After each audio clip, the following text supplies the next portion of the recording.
Okay, well, welcome to the Emotional Mastery Podcast. Today I have Rhiannon Hines, who is an Australian healer, intuitive channel, energy worker, and author. So we're going to dig into all of that in this episode. But I want to start with just letting you share your story as much or as little as you would like about, childhood, anything pivotal along the way that kind of got you where you are now doing what you're doing.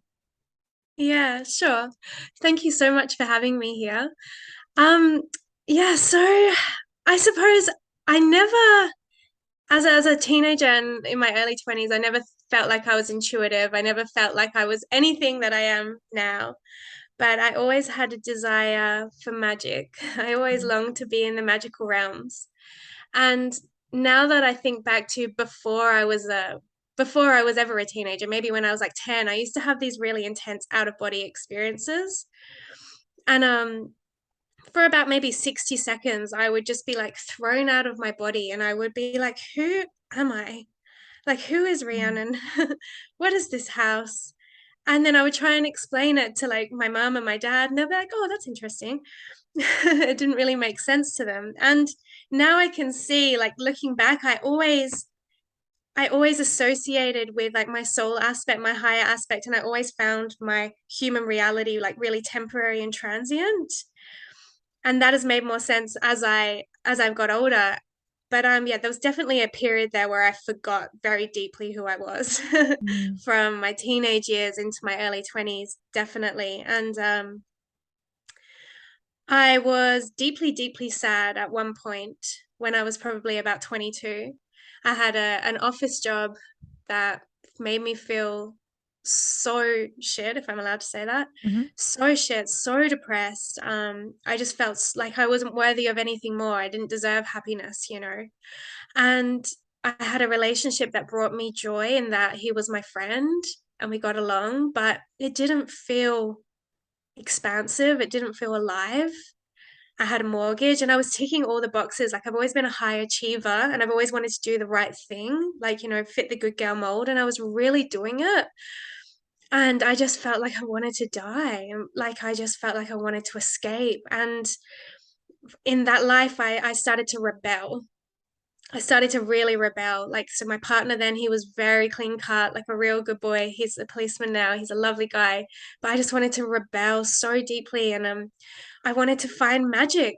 I wanted to find magic in my life. And I didn't know how to find that in a healthy way then. So I started to rebel through like really extreme partying when I was in my early 20s. I just wanted to be in the other worlds. I wanted to lose myself in different experiences and different energies. And I just really wanted to pull away from that relationship and pull away from that life to feel freedom. I wanted to feel freedom. And alongside that, I started to dabble with things like yoga and things like meditation. And I started to realize that the freedom that I was craving in the partying, I was starting to figure out how to find that in yoga. And I was starting to figure out how to find that in meditation. And I was starting to remember those experiences that I had when I was a child, where it's like, I actually don't think this life is all that I am. I don't think this body or this name is all that I am. And then that partying, the extreme phase of escapism, it was very pretty short lived, luckily, because I don't think it could have sustained.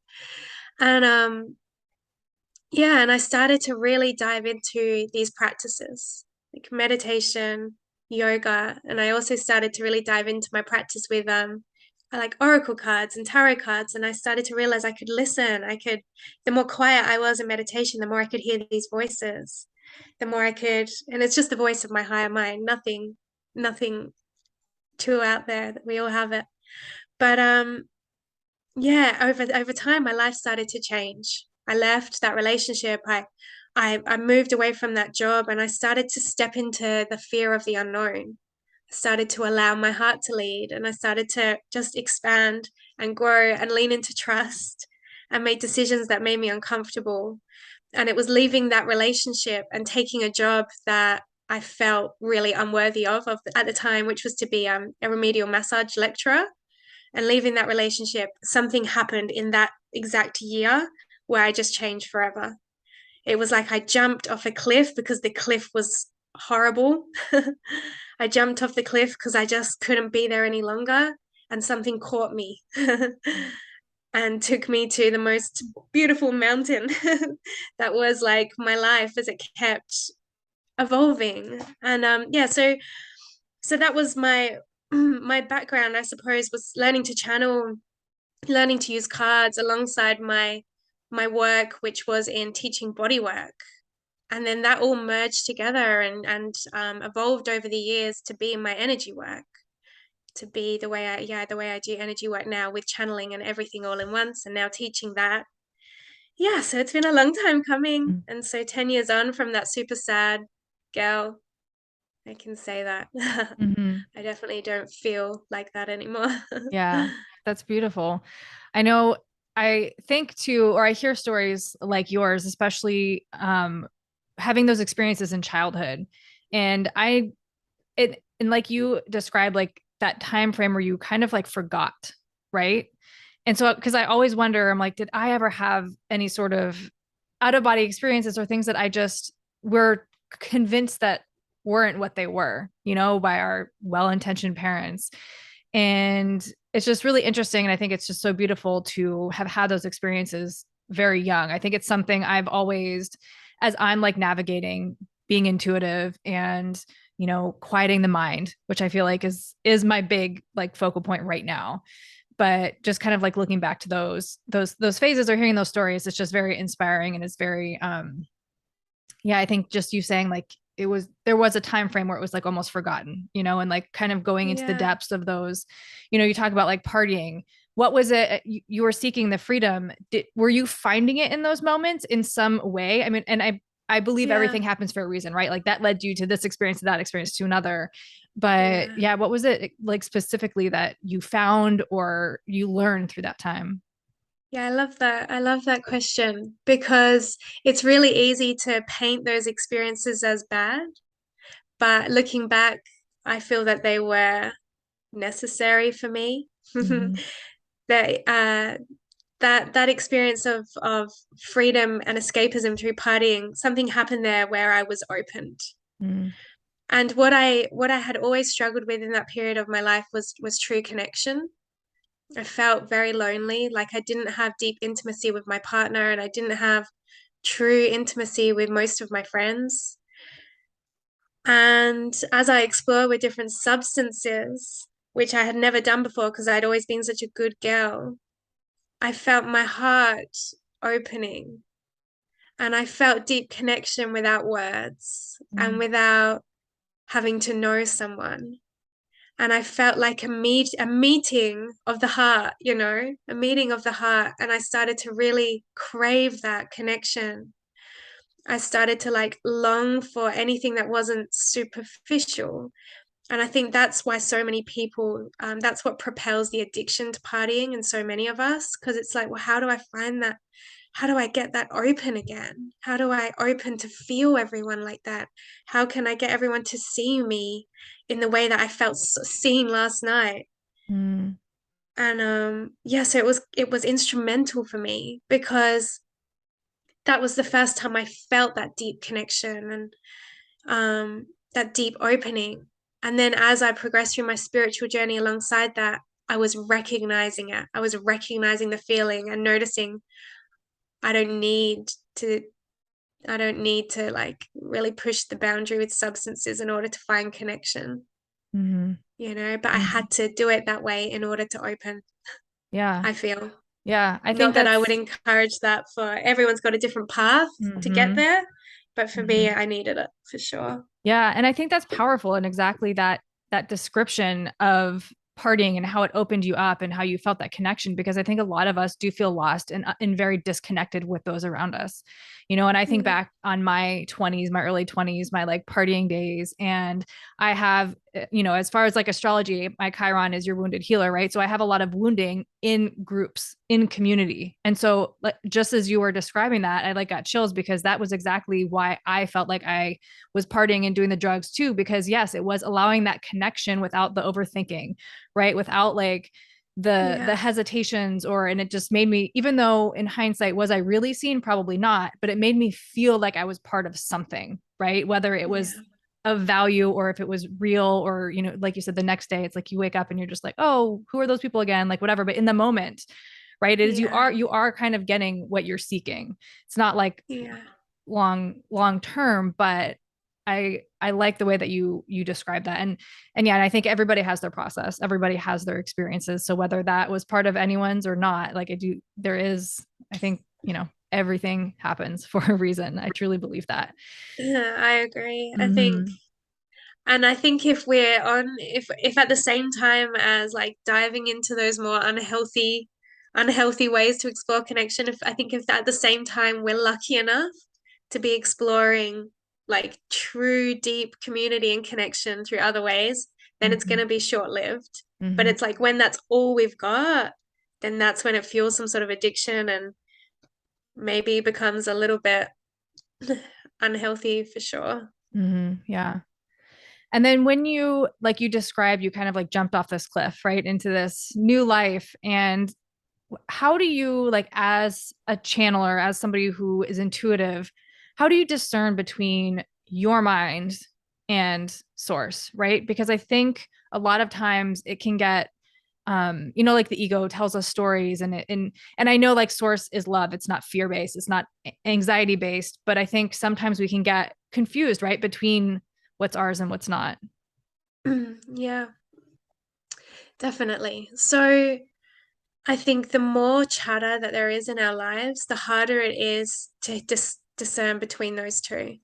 So when I say chatter, I mean like the mind. Mm-hmm. And as you said that you were, I'm not sure if that was before the chat or during, you said that you're focusing on mastering your mind like really Mm-hmm. intensely right now. And I think my mastery is number one, because the more we're thinking and just perpetually running stories unconsciously, the more difficult it is to hear when like a higher thought, a higher moment of inspiration is dropping in. And then the other chatter that runs parallel to that is the external chatter. And the biggest one in most of us is the constant intake of information from our mobile phones. Mm-hmm. Just like constantly scrolling, constantly looking, constantly absorbing all these ideas, and they're not ours and they're not source, and it's very hard to discern them when you're taking in so much. So, I mean, if you've never been able to discern between the two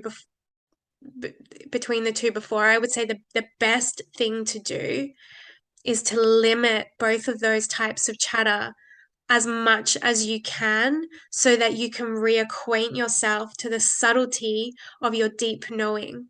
So I'm not saying to do anything too extreme, but just like when you're driving your car, rather than just running stories as you drive and just completely zoning out, it's like, can you be present to observe the clouds, to observe the trees as you drive past and to feel your breath? And the more you practice things like that, the more quietness there is internally. And then when an idea comes in, you're going to get a feeling with the idea, right? So the idea comes in. And so for me, like 21 or 22-year-old me, like as I started to meditate and quiet myself a little more, the idea could come in of me free, of me like in Europe traveling by myself. And I just like get this vision of me doing that, and my body, like there's an electricity, there's a feeling like it energizes you. It's like a little rush, goosebumps, and it's like that confirmation of like, yes. And an inspired thought, an inspired idea that comes with a surge of energy that makes you feel alive or excited. And it could make you feel scared. It probably will make you feel scared. But if that comes with excitement as well, then that's the fear that is necessary to propel you forward into a more divine life. Mm-hmm. And so then how do you, like, in those moments as you're practicing this, like you have the inspired idea, your full body, yes, but you have that little bit of fear and then kicks in the mind, right? Like it's so easy to allow that to just kind of like then become so loud again, right? Yeah. So how do you, I mean, when you were practicing this, I would imagine it wasn't like an overnight thing, that it was No, just like, you were able to silence it and of, like move on, right? It is like of a practice. It course. is intentional. And so is there anything specific that you would do in those moments to just kind of like keep coming back to that initial inspired thought? Yeah. So something I always talk about in my trainings is it's like we all have these desires, these visions, and they're divinely inspired, and we can we know where we want to be. If you're connected to your truth on some level, we can see ourselves there living this life, and it's so glorious, doing this a certain line of work or living somewhere, and you most people can see it. Like most of your listeners, they know what that vision is, or definitely aspects of that vision. Mm-hmm.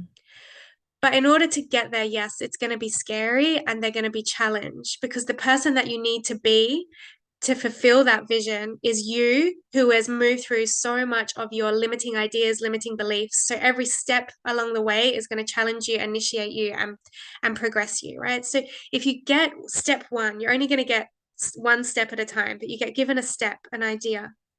It electrifies your body. And then, as you say, it's like, oh, I can't do that. What if blah, blah, blah? What if blah, blah, blah?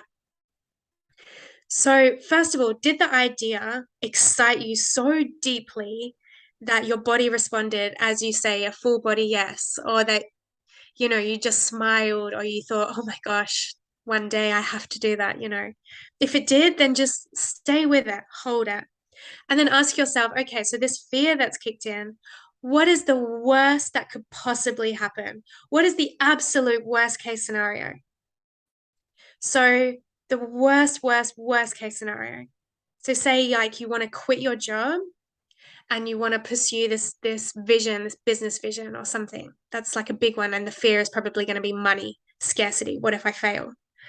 Right. So what is your worst case scenario? Me and my husband were in this really recently.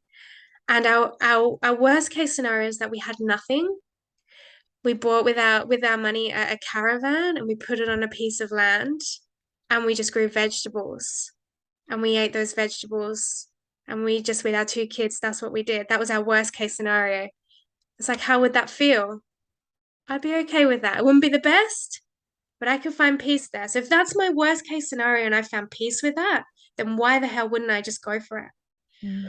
And it's like, when people are so petrified of worst case scenario, they just sit stationary, not moving. But like the worst case scenario is usually having nothing, like having no physical possessions and being alone. So then worst case scenario is usually just finding peace with you in your absolute truth and your nothingness and your everythingness, your infiniteness. If you can find peace with that, then you will always choose to live fearlessly following that vision, because your worst case scenario is just going to be you being, Mm-hmm. you know? And most people haven't found that peace with themselves deeply enough to find peace with that worst case scenario. Mm-hmm. They're too attached to outcomes, to things, to people, and to places to allow themselves to melt into worst case scenario. And that's the fear that keeps them stationary. So how do you let go of that attachment? Yeah. So I feel like meditation, it's deeper than meditation. It's a practice. It's an energy work session on yourself, right? Take yourself into your worst case scenario. Close your eyes. So I'll use my example again. Close your eyes.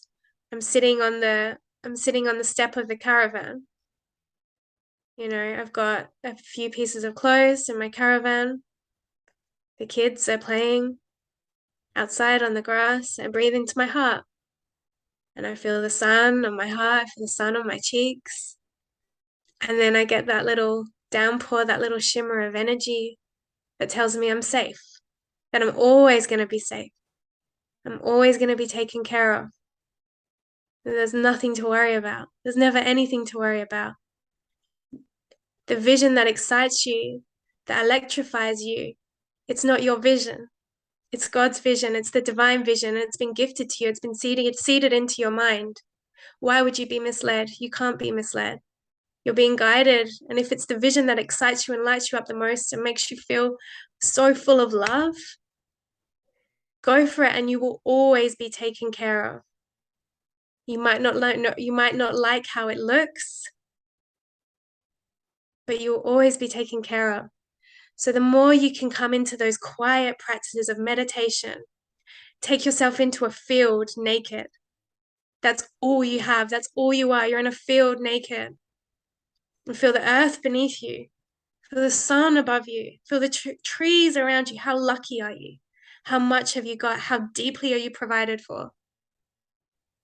And trust. Say the mantra, I trust, I trust. Keep me on my highest path. I trust. It's these practices of non-attachment, being okay in the absolute nothingness, that bring more abundance and more reward than you can ever imagine. Because they're the practices that bring so much trust into your being that you're fearless in making decisions that excite you. So yeah, it's in those practices. Meditation, stillness, simplicity. Take yourself into the most simple landscape you can ever imagine and just get super, super at peace with it, grateful for it. And you're rewiring your body then back to safety in the nothingness. Your body right now is programmed to believe that in order to be safe, you need so much stuff. And you can rewire that just in the mind, in a quiet moment with your eyes closed. I love that. I feel like you've just like brought me through meditation. I like, you talk about limiting beliefs and that's I mean so much of our work, right, is just kind of like these deeply ingrained painful beliefs from childhood, from past relationships. And I think awareness is so important. I personally, a lot of my trauma comes from relationships. And so, as I navigate like dating or new experiences and finding something healthy, I find myself in these things that become mental, right? Of just like that fear of being rejected, being abandoned, of not being enough, of not being worthy. And as you explain, like, this is what I try, and when I come home at the end of the day, regardless of where my emotions have been, I just try and sit with myself and remind myself I am safe. And nobody outside of myself is going to fix the pain, right? Like, it's not going to be on anybody else. Yes, I can have support within that, right? Have somebody that's there to like help me, but they're not going to do it. Right. And so I just like that, reminding myself, I am safe. I am guided. I am protected. I am healthy. I'm healing, like all these things. I will just sometimes just sit and just repeat it over and over until I feel that kind of that being held again. Right. And then, Yeah. The next morning I try and do a short meditation before I go to bed. Sometimes I might be launched back into the emotions the next day, but then I come back to myself every day. And it just sometimes Yes. it feels like it's like that uphill, like when does it end, right? But it's just, I don't know, just coming back to that every day just reminds me, this too shall pass, because it always does, right? We're always going to Always. change, we're always going to grow, we're always going to, and it's like this might just be the discomfort of the healing that I need. And it doesn't feel like it Yeah. right now, but it's going to be.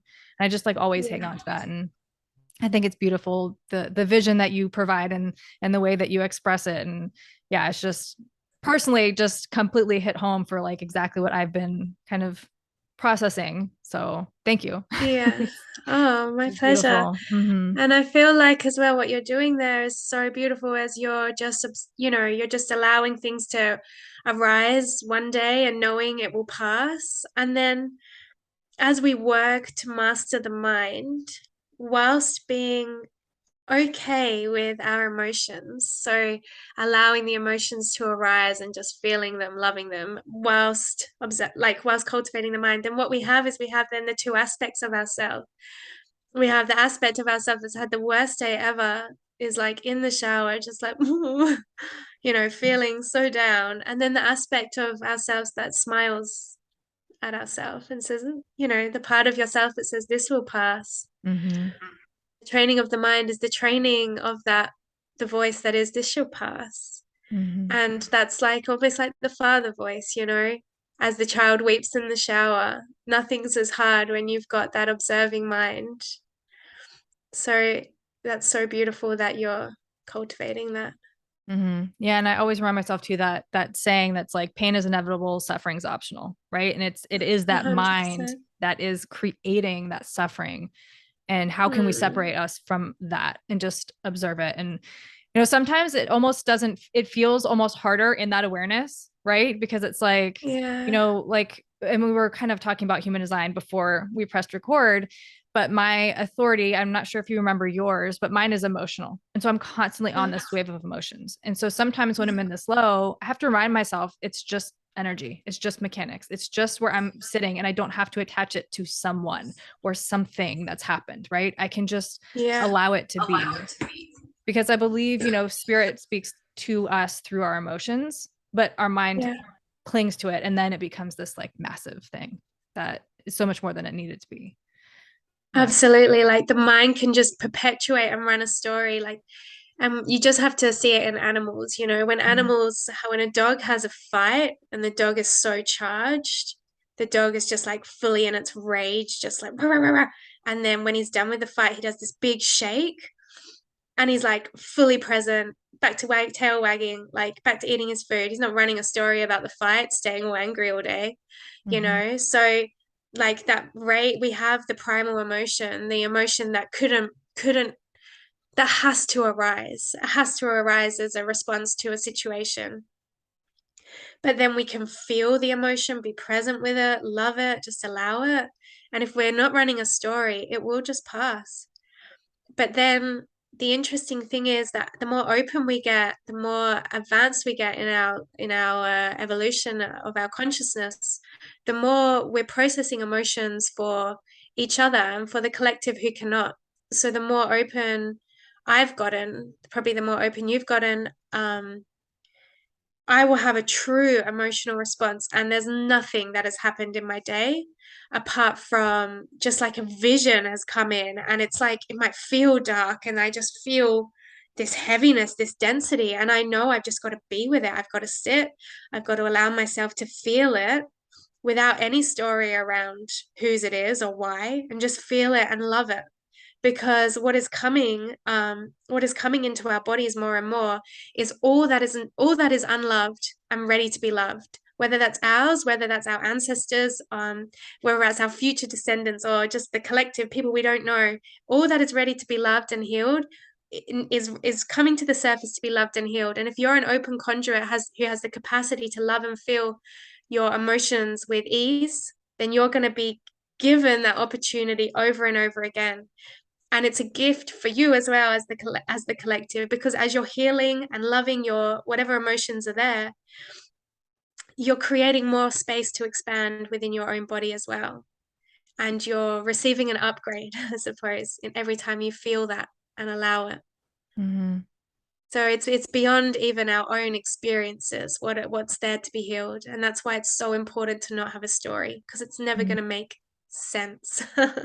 Yeah, absolutely. And I try and remind myself too, when I'm in these like feelings, whatever they are, that it's like I did choose to come here to experience this, right? And I'm Yeah. just, even whatever my mind is telling me, I just kind of sometimes I'm just like, I'm so grateful that I can experience this, right? I'm so grateful that I can feel it, because yeah, it may be painful, but there's also beauty in there too. And if we can like stop and Yeah. look at it, and whether it's put it into like a painting or write a poem, we can like bring these beautiful aspects out of it. And like you said, whether it's ours, our ancestors, or future, like the collective, like, yeah, we are experiencing it for what it is. And yeah, I love the story about the dog, because it's we I feel like we though are taught so young not to feel. And so Absolutely. I think like when I think of like my pain, it's always sitting right here, right? And when I walk with it throughout Mm. the day and it continues to sit there, it's because I'm not fully processing, right? And I have to go through my day, and I Yeah. have to go to work, and I have to do the kids, and I'm just not like, it's like I have to like make time, right? To like, now I can go sit and do with it. But it's like if I had just done it in the moment, in whatever way that looks like. Yeah. But yeah, I think we're a lot of us are taught, especially those that are like that are very empathetic and feeling and highly sensitive, right? Then when we're children, I know I was told I was too sensitive. Don't be like that. Why do you always have to, everybody's got to walk on eggshells around you? And so just create this like shame around it. And yeah, I think it's Yeah. just really powerful to like actually just stop, breathe, and feel it. Yeah. Breathe and feel it. Yeah, that's it. And the better you get, the more often you do this, the easier it is to transmute these energies. Mm. Like at the start, when you stop and feel your emotions and feel your body, and you've never done it before, you might be in that for a year on and off, you know? Mhm. Mhm. Yeah, if you give yourself permission, you might be in that for a while. And it's going to be the most beautiful, as you say, the most beautiful opportunity to get to know yourself. because the more you get to know your shadow pieces, the pieces that have lingered in the dark, the more you get to know your light pieces, your spaces of glory and unexplored potential. So every time we have an opportunity to explore a little shadow piece, no matter how big or small it is, there's an opportunity for divine expansion. And the more you practice that, like for you now, as you get that little thing in your heart and you have to go through the day and not feel it, like you could probably feel it just sitting on the toilet, you know. Mm, You could just yeah. take 5 minutes sitting on the toilet and and love that feeling as though it's a child, Mm, as though there's an unloved child within your heart that's been crying for your attention, and you just feel your heart and you allow yourself just for 5 minutes to be there fully without judgment, without trying to move that energy, just loving it as a child. And you just spend 5 minutes sitting on the toilet, loving it. mm-hmm. It will transform like a child. If your Mm-hmm. child is having a tantrum, I have a 3-year-old, so Yeah. if a child is having a tantrum and you try and remove the tantrum will get bigger. Mm, If you just observe the tantrum, just observe it, and then when the tantrum is finished, you know, there's love there, just waiting. mm-hmm. Then the child is back to normal, back to, you know, happy playing with blocks. Yeah. And and yeah, like I think as well with like loving and processing our emotions, I don't think we need to make it into this like very complex and lengthy experience. Like it's something we can do all the time. Like when you're riding on the bus home from work, you know, just close your eyes and just feel what's there and just love that which you haven't been able to acknowledge for the day. And just in that, there's going to be so much opportunity for healing and growth. Mm-hmm. Yeah. Well, and like you say, like that feeling, I carry it all day, right? It doesn't actually go anywhere. So yeah, just taking that time Mm, to actually sit there and just be like, okay, I'm gonna see this, I'm gonna feel this, and even if you yeah. cry, because I think that's the other thing too. It's like if I go to the bathroom and cry and come back and everyone's, right? It's always like, oh my gosh, you okay? It's like, yeah, Yeah. just Yeah, it's feeling. funny the like societal like response to crying. Mm-hmm. When I first was with my husband, you know, I cry a lot because I'm constantly feeling, like allowing myself to feel. And at the start, he was, you know, he kept making it about him. Like, Mm-hmm. what have I done? And I'd be like, I had to have a serious word with him, you know, like, not everything is about you, babe. I'm just feeling.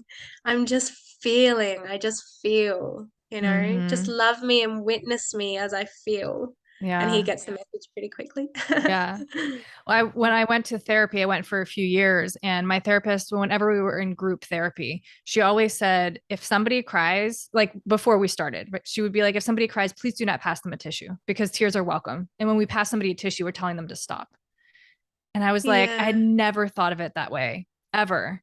And now every single yeah, time I see a tissue, I think about that. And I'm like, yeah, it's true, right? Because we're just like, here, wipe up your tears, be done. But it's yeah, like, yeah, do we need to? Unless somebody said, can I please have a tissue? And then we would pass it. But other than that, yeah, that was just like yeah. kind of one of the rules of the setting. And I just thought it was so beautiful and so powerful. It's just something that I always think about. Yeah, that is so beautiful. It's Mm, funny, like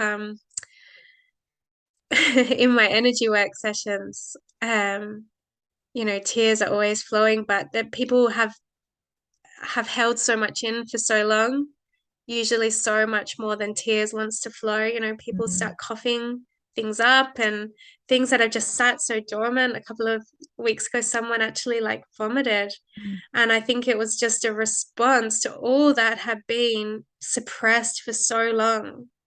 And it's like if we truly allowed ourselves to let flow what needed to flow from what had been suppressed for so long, it would be so far beyond tears, the actual intensity of the purge. mm-hmm. And I think, yeah, humanity needs like a major up leveling in its ability to hold space for one another.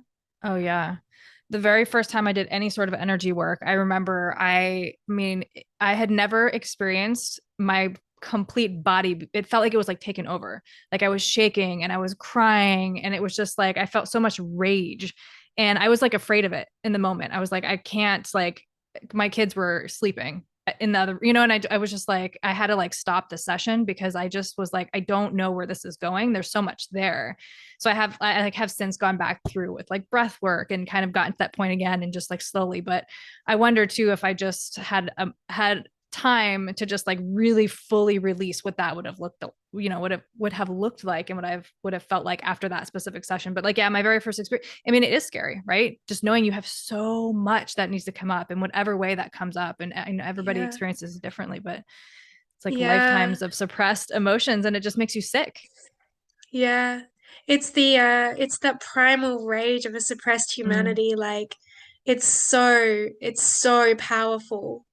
And like if you get the opportunity soon to just allow yourself to feel that rage that is so beyond just yours, mm-hmm, and to see how it wants to come out of your body through what sound, through what movement with your body as you let mm, rip onto your pillow or whatever, yeah. it's gonna be the most liberating thing. Mm-hmm, And I think rage, we have more, we shame rage more than we do sadness, you know? It's like yeah. rage isn't welcome, and I think it's more deeply suppressed. Yeah. Well, I think a lot of rage can be misdirected, right? And I think Of a lot of course. us experience it in that way. And so and then it becomes, you know, trauma. But I had a one moment where I had a bat and I like took it to my bed and I was like screaming and I like punched my wall and I don't like do that ever. I like had bruised my hand or whatever, but I felt so free after that. Right. It was just like Yeah. that, like kind of release in whatever way. And I was in my room. So I was in a safe space, you know, but yeah, it was really powerful. Yeah. I think with what we've been through as a collective over the last couple of years as well, there's been a lot of taking away of freedom, inability to express our truth, and a lot of kind of making the collective voice unheard. And the rage that is there to be processed, it is a true primal rage. Mm, And if your listeners ever feel that boiling up, it could be triggered by the smallest thing. Some like my time where I get triggered is if I'm cooking dinner. I've got a 1 year old and a 3 year old, and it's like witching hour, everything's falling apart. It's like, can I just have a bit of space to mhm, cook this dinner? And I can feel that, and it's like a shaking. That's that shaking feeling of that rage that wants to come up. And you just remove yourself, because it's very easy then to project onto children, to project onto your partners, and it's not their fault. You remove yourself and go into your bedroom, and you just breathe into where it is that you're feeling it. And you give it some sound, and you allow your throat to sound out what's there, and you allow your whatever movement wants to come like onto the pillow with no one there, no one's receiving it. Then you're clearing that energy and giving it a space for it to flow. Because if it doesn't have a space for flow, it's going to come out in your words and in the way you parent and in the way you interact with your partner. And if you can find a way to healthily express your emotions as they arise, then if your listeners are parents, your children are going to grow up witnessing that. They're going to witness, okay, so when I get mad, I can release that anger without any judgment and without anyone being hurt or sad. And they're going to see that, and what a beautiful transmission that is.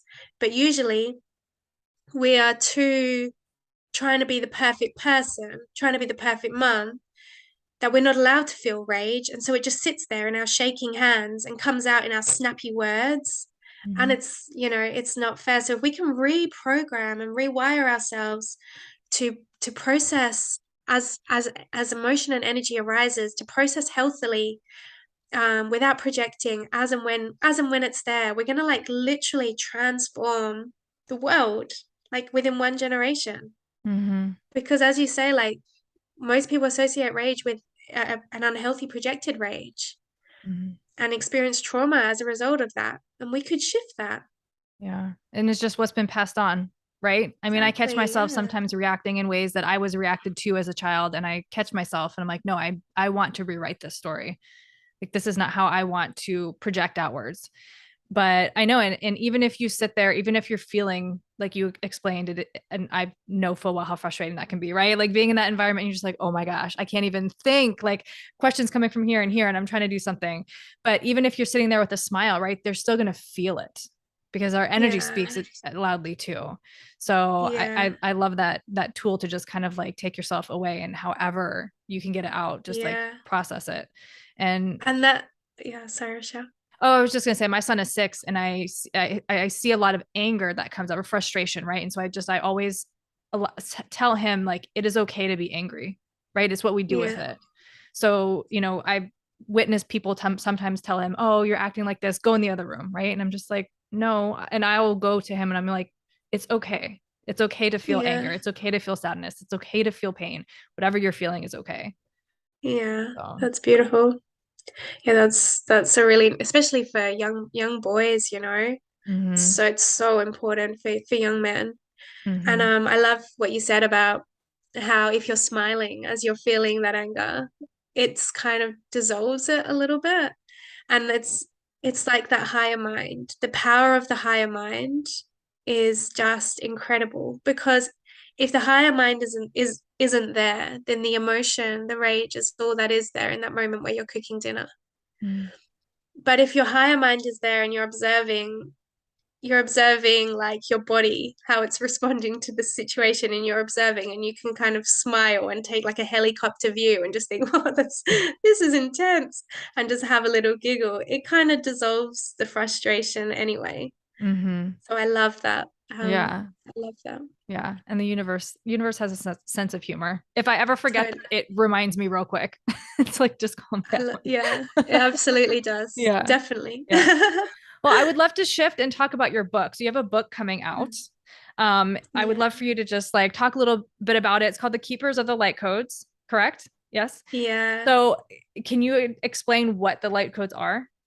Yeah, sure. So yeah, it's coming out on the 1st of October, and I am so excited and also very nervous because my channeling has always been quite like an intimate thing, that I just share with maybe one-on-one, or so me just taking all these channeled lessons and putting them into a book and sharing them with the world is like a real revealing of this like intimate part of my connection to spirit.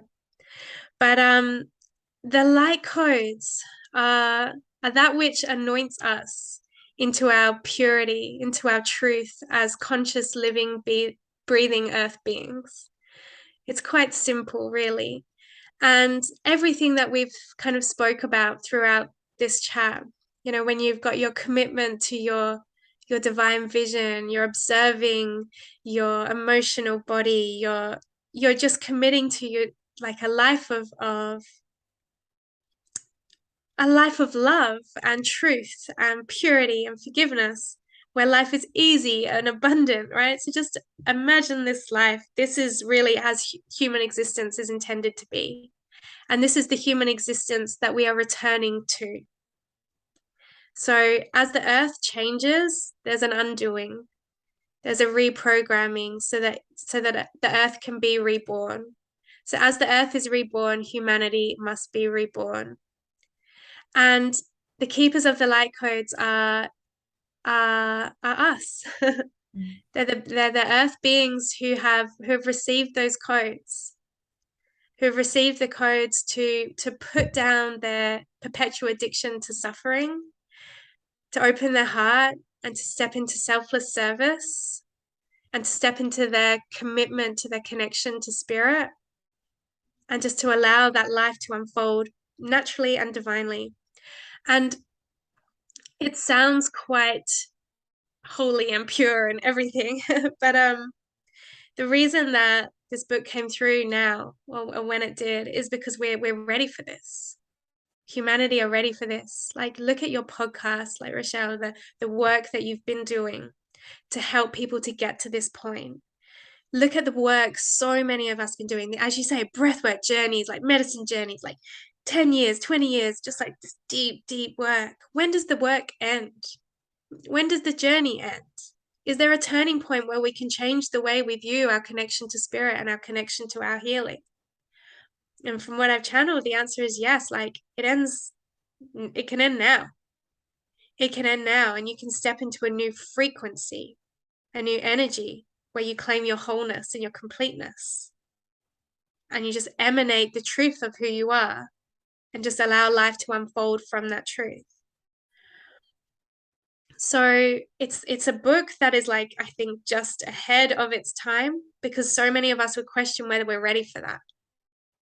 But it's here because we are ready for that. We are ready for that. And it's time to start shifting the way we look at our healing journey, because journey is point A to point B through linear time. Linear time isn't the true nature of this existence. So therefore, the journey through linear time that is our healing isn't the true nature of our healing. We're healed. We're healed. And if we can tap into that observer mind and just see ourselves as that healed and complete being who can love and transmute whatever is there as it arises, then what work is there to do? Nothing but be and love and enjoy. And so yeah, so it's, as I channeled it, as I have reread it, I've been super challenged by it, which is interesting. It's like, I'm like, I don't know about that, I don't know about that. Oh, we're not ready for that. We've got to do this and this. And it's like, it's so simple. The message is so simple. So there's 9 lessons and there's 28 initiations. And each of them work energetically on an aspect of that truth that we will not allow to be true within our body, within our mind, within our stories, within our traumas. So it's like an energy work. It's like a channeled energy work, right? That each lesson, each initiation is working on the body. I'm peeling what's stuck so we can step into our wholeness as human beings who are ready to live and work and breathe in an ascended earth paradigm. Yeah. That's the book. And we all have this within us. Of course. Yeah. Of course. And like, good and bad is an illusion. Every single person on planet Earth and beyond, every single being from the vastness of the cosmos is an aspect of the divine. And when you see that, you can see the perfection of everything that's playing out. Yeah. And it's only the separation from our light that keeps us from remembering our true greatness. Yeah. I just wrote this evening, but I was just processing through writing, and that was something that came up for me. It's just we don't, it's so, sometimes when we feel, it's so hard to see that this is perfect as it is, right? This is part of the journey, and there's nothing wrong with it. I think that's so beautiful. Yeah. And talking about upgrades, and I don't know if you've received a sort of timeline. Human Design talks about 2027, a shift. I've spoken to energy healers, intuitives that see between now and 2028, 2030, these like big shifts that are happening. And even if you look at astrology, there are some transits that are happening that haven't happened for hundreds, if not ever before, and so there is something massive happening right now. And like you said, so many of us are waking up to it. And it's a matter of, just, I mean, I know I don't watch the news. I follow things that inspire me. So I see it all day, right? And these are also my beautiful reminders when I'm feeling my emotions. I know that I have access to something that will lift me up and inspire me and bring my energy up. But yeah, I think if we look for it, it is there. Yeah, sure. It's there. And when this all started, when the world started to really change all of a sudden in 2020, I was like channeling a lot because I was like, what is going on? And the words came through to me like a transition portal that would either be 4 or 7 years. So that aligns with those dates that you mentioned. And what is meant by that is that nothing is permanent and everything is very, very temporary, as what has been put in place for thousands of years, maybe hundreds of thousands, I don't know, is picked up, shaken off, and put back down. So we're seeing such rapid transformation in the physical reality in society that it's like it's very unsettling because we see things coming and it's like, is that permanent? And I don't believe that anything now is permanent. And that's including within our own beings. We are being transformed on at such a rapid rate to be the beings that we need to be to live in a more beautiful reality. So everything that is in the shadows is coming up. Everything that is within our own shadows, our own unloved aspects, everything is coming up.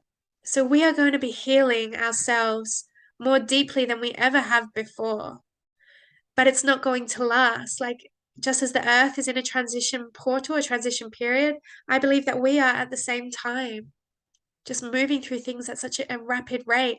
Everybody that I know, it's like I've changed so much in 2 years.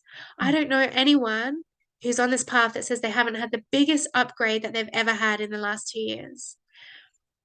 And also anyone that's like committed to their truth, like life is getting better when you switch off the TV and you switch off even the alternative media apps and you look around. What do you see with your own two eyes? Life is getting better. We're upgrading. We're experiencing actually reality at a different frequency. We're all more telepathic. We're more connected. We're more intuitive than ever before. And it's because we're rapidly doing this work on ourselves. And it's pretty tiring, it's pretty intense, but we've got to understand the bigger picture here and just allow. Mm-hmm. Yeah, and I think it's beautiful too, as we're recording this August 8th. So Lionsgate Portal is today. So Oh it's all open. yeah. And then astrology too, you talk about just all of these like shadows coming up, every single outer planet. So Jupiter, Saturn, Neptune, Uranus, and Pluto, Chiron too, are all in retrograde. So that energy that is usually projected outwards in our external world is now turned inwards. And it's bringing so much to the surface. I know I've been feeling it. And like you said, in the last 2 years, gosh, if I look back to 2019, I'm not even close to being the same person. Like, it's Right, me wild. neither. Me Yeah. neither. I love when you tell me about the astrology because I know nothing about astrology and it's like, I'm just channeling and receiving information and like when it's relating to these amazing magical sciences, Mm. it's like everything aligns up. Yeah. I love it too. I love when I speak to energy healers and energy workers and intuitives and things that and a lot are just not into or have no knowledge of astrology. And I feel Yeah. for me, I'm so drawn to astrology and human design. And at first I was kind of a little I had a little shadow about it, right? Where I was like, why can't I receive messages in this way? But then I've realized my way of receiving it may be through the cosmos or looking through astrology and human design. So I've learned to Yeah. accept that maybe that's where I'm receiving it. But I just think it is so beautiful how it aligns so much. And you're describing it in a way without knowing the planets, right? Like the planets are speaking to you without speaking to you on a piece of paper, right? And so Yeah. I just think it's Yeah. it's just it's so beautiful. I love it. And you are and you are tapping into your intuition via those sciences. Like wherever we're resonant, that's our intuitive line. Like I know quite a few people who are so connected to music and then songs are speaking to them in such a deep way. It's like if we look at how others are receiving their intuitive messages, what we're getting is never going to be good enough. But Mm-hmm. if we follow what is speaking to us and we dive into that connection, that's where we really open in our innate intuitive capacity. Mm-hmm. Yeah, I love that. I was reading the book Conversations with God. I'm not sure if you're familiar with it or have read it, but there's a part where he talks about he's like, when you speak to God, pay attention to everything that comes in, the people you talk to, the things that come up on your, even if it's social media, right? The things that come up, the things that are on the TV, just everything is a response. But we just so often, like you said, maybe I would look at the way you channel and yeah, find that shadow. We're like, well, I don't receive it in that way. So I must not be receiving it at all. But it's like, Yeah, no, we have our own power and we're so unique, right? In that way. And we receive it so differently, but we're receiving the same message, right? It's the same thing just received yeah, differently. And when I was able to let yeah, that go, that empowered me so much more with what because astrology and human design, I'm so beyond passionate about it. Right. And that's what yeah, speaks to me. And so that's okay. Right. Like So yeah, love that. And it's like the biggest thing that really puts a dampener on our intuition is like the lack of gratitude and the lack of trust in what we're getting. Mm, So it's like a spiral, right? Once we tap into like, oh my God, I got this little message. Oh, thank you so much. And I trust this message. Then we're in this like upward spiral. And then the messages get bigger and stronger. And then our gratitude and our trust just increases and increases. But then when we get like um you know, something so small. Like the other day I was sitting where I'm sitting now, and I was trying to connect and channel in the normal way, and like it was nothing was coming through. I was like, and then I heard this like beautiful bird song just reminding me to just like enjoy life, I feel, come back into the here and the now. mm-hmm. And I was like, oh, thank you. But if I would have like focused on, oh, this isn't coming through, then I go in this downward spiral where it's like not having gratitude for what's there, not trusting what's there. And that's what closes us off so much. The moment you just, as you say from that book, open to just hear and see everything and then dive into it, like get excited by it. That's that gratitude. Mm-hmm. And it will, yeah, intuition then with what, however it's coming through starts to just really, really go to the next level. Mm-hmm. Yeah, that's really powerful. I start my morning every single morning journaling gratitude. And like I said, even when Yeah. I'm in emotional lows, I just try and be grateful that I get that I'm here feeling, because I could not Yeah. be. And so it's easy to forget that, but then it is really, really Yeah. powerful. So Yeah. yeah. It's so simple as well. And gratitude is just it's the highest state of emotion, I believe. And Mm, it's funny when we are trying to find connection to spirit and have this divine spiritual experience and forget about life and gratitude. So, for example, like as a mother, it's so easy to want to have this like go have a bit of quiet time, have a meditation. And it's like you can get this like energy that's like resentment and closed off. And it's like, and it's the most unconnected energy that you could ever experience. Whereas if you just let it go, just go lay on the ground, just let the kids kind of crawl all over you and hmm. just relax. Mm-hmm. And then you can have a little smile. And then there's this like this expansion. And like gratitude is connection. Gratitude is connection to God. Mm-hmm. There have been so many times in meditation where I'll hear my kids in the other room and I get frustrated for a moment. And then I literally just hear this voice and it's just so loving. It's like, go be with them. Like, because I don't Yeah. have to be so, I have to meditate for 20 minutes right now. Nobody can interrupt me. It's like defeats the purpose, right? So, And the spiritual practices, they're not meant to be permanent, I don't believe. They're the tools, they're the mm, techniques that teach us how to make life the spiritual practice. And this is like what the book speaks about. It's like we're ready now to learn the next layer, the next level of integration, where we're not having like a spiritual practice and then life. It's like where we're learning to merge and find the divine connection in the most mundane activities, because that is what we're here to experience. We're here to experience God in the human reality, not when our eyes are closed only. mm-hmm, And I think so many of us are having that lesson now. Say we've been meditating and doing all this work for probably years or even decades. And then it comes a point, it's like, okay, these tools have given you enough now. Now it's time to integrate. What can you do and feel the divine in the simplest of moments, like when you're eating your dinner, when you're playing with your kids, when you're going for a walk, like it's all God. It's all mm-hmm, God. And the moment we separate the spiritual practice from life, we're disconnecting ourselves from God mm-hmm. or the divine or the universe or whatever. Yeah. And if we can be in those moments, we are meditating, right? Exactly. Yeah. It's yeah, and I got this lesson really, really rapidly, like through my pregnancy. So the girls are 3 and 1, so they're pretty close together. And I used to have such attachment to my spiritual practice, like a deep need. So I've had so much discipline for so many years around the things that I would do, the different breathwork practices and yoga meditation, like extensive. And then one child came and it's like, okay, I can try and squeeze some in. And then I was getting that resentment, like, oh, where's my spirituality? And then I was pregnant again with the like 18-month-old. And then it's like, okay, it's not happening. I got to let it go.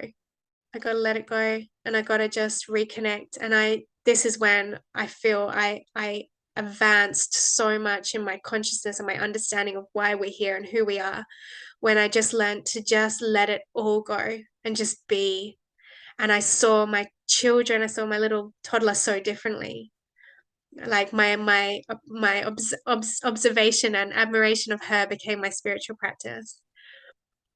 Like my making and drinking of my coffee was like just became like almost ritualistic. And I just enjoyed it so much. My going out with girlfriends and conversations, and it just, life started to just become it. And now I don't really meditate at all, but I do enjoy quiet, because quiet is what allows me to reconnect to that inner voice. So it's just like laying on the couch. Like, we don't have a TV, so it's just like laying on the couch and just closing my eyes and just breathing. It's like, I'm not trying to like resist the sounds around me. I'm not trying to resist life. Like, I'm here. And that's where I'm getting my most profound channeling, is just being so here. Mm. It's so interesting. Yeah. Yeah. I love that. Yeah. I resonate so strongly with that. And I just try and I remind myself of that. Like, I don't have to like necessarily sit in meditation. Yeah, I'm 5, 6 years into meditating. And in some days that's no easier than it was in the beginning, right? But it's like, but Yeah. it's evolving and integrating. And yeah, I think that's so powerful and so beautiful. Yeah. So, oh my gosh, thank you so much for sharing all of your insight and your energy. It's been so beautiful. And I know the listeners are going to get so much out of this. I feel like this was exactly what I needed tonight.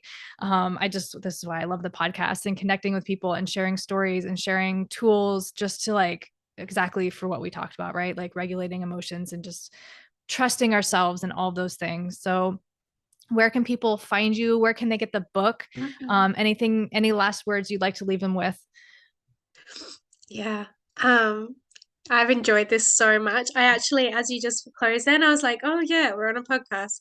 I just felt like I was out for a coffee with you. It was so nice. And yeah, so right now, if you go to my website, rhiannonhines.com, or go to my Instagram, rhiannonhines, you can just register to be the first to know about the book launch, which is on the 1st of October, or you can work with me in my channeled energy work practitioner training. So right now I'm training healers and aspiring healers how to really take their energy work to the next level through my channel processes and through my teaching of the ability to channel. So if you want to train with me, you can find out all about that via my Instagram and my website as well. Amazing. Well, I will have everything in the show notes. And again, thank you so much for coming on and having this conversation and sharing all of this with the listeners of the podcast. It's been It's been wonderful. so fun. Thank you so much Of for having me. course. You're welcome.